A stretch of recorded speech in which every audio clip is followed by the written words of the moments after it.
Halo teman-teman, gimana kabarnya hari ini? Semoga kalian semua sehat dan semangat belajar ya. Pernahkah kalian berpikir bagaimana ya hewan-hewan di sekitar kita mendapatkan makanan? Apakah mereka memasak seperti manusia? Tentu tidak ya. Nah, hari ini kita akan belajar tentang sesuatu yang seru, yaitu rantai makanan. Yuk kita mulai. Rantai makanan adalah hubungan makan dan dimakan antar makhluk hidup. Artinya, setiap makhluk hidup mendapatkan makanan dari makhluk hidup lain. Dalam rantai makanan, semua makhluk hidup saling terhubung dan saling membutuhkan. Jika satu bagian hilang, maka bagian lainnya juga bisa terganggu. Pertama adalah produsen. Nah, produsen adalah makhluk hidup yang bisa membuat makanannya sendiri. Contohnya adalah tumbuhan hijau. Tumbuhan membuat makanan melalui proses fotosintesis dengan bantuan sinar matahari. Contohnya seperti rumput, padi, dan pohon. Yang kedua adalah konsumen. Nah, konsumen adalah makhluk hidup yang tidak bisa membuat makanannya sendiri. Nah, hewan harus memakan tumbuhan atau hewan lain untuk mendapatkan energi. Yang ketiga adalah pengurai. Pengurai adalah makhluk hidup yang bertugas menguraikan makhluk hidup yang sudah mati. Hasil penguraian ini akan kembali ke tanah dan menjadi nutrisi bagi tumbuhan. Sekarang kita lihat contoh rantai makanan di sawah ya. Padi dimakan oleh tikus, tikus dimakan oleh ular, ular dimakan oleh elang.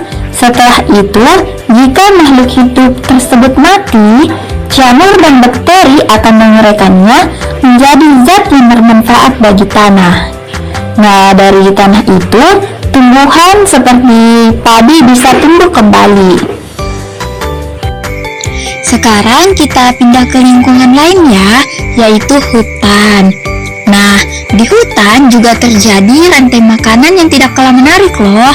Yuk kita lihat contohnya. Nah, yang pertama yaitu adalah rumput dimakan oleh belalang. Belalang dimakan oleh katak, katak dimakan oleh ular, ular dimakan oleh elang. Nah, setelah itu, jika makhluk hidup tersebut mati, maka jamur dan bakteri akan menguraikannya menjadi zat yang bermanfaat bagi tanah. Dari tanah itu, tumbuhan seperti rumput bisa tumbuh kembali. Nah, siklus ini terus berlangsung kembali. Sekarang kita coba latihan bersama ya teman-teman. Coba perhatikan gambar berikut ini. Ada gambar ular, tikus, jamur, padi, dan elang. Nah, kira-kira bagaimana urutan rantai makanannya ya? Yuk kita susun bersama-sama. Coba kalian pikirkan dulu, siapa yang dimakan terlebih dahulu? Dan siapa yang menjadi pemangsa berikutnya?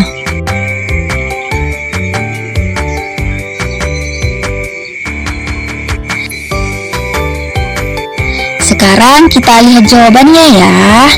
Jadi, padi dimakan oleh tikus, tikus dimakan ular, ular dimakan oleh elang. Nah, setelah itu jika makhluk hidup ini mati, jamur akan menguraikannya menjadi zat hara di tanah. Jadi, urutan rantai makanannya adalah padi, tikus, ular, elang, kemudian jamur. Hebat, kalian sudah bisa menyusun rantai makanan dengan benar.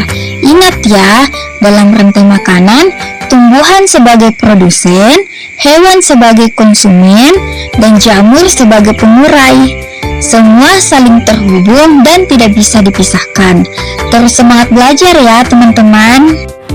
Sekarang kalian sudah tahu tentang rantai makanan. Ternyata semua makhluk hidup saling berhubungan dan saling membutuhkan ya. Kalau salah satu bagian hilang, rantai makanan bisa terganggu.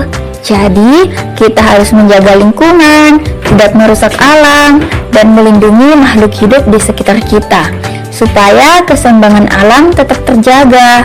Sampai jumpa di pelajaran berikutnya, teman-teman.